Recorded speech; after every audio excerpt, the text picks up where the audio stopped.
Hello guys, welcome back. आज मैं करने जा रही हूँ एक क्यूट सी पेंटिंग और मैंने पहले से ये ड्राइंग कर चुकी हूँ, बट फिर से मैं करूँगी।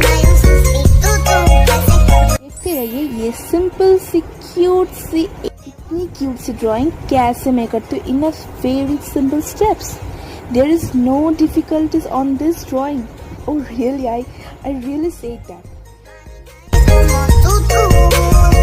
कमेंट करना मत भूलें कि आपकी कौन सी cutest and this types of drawing अच्छी लगती है। ओके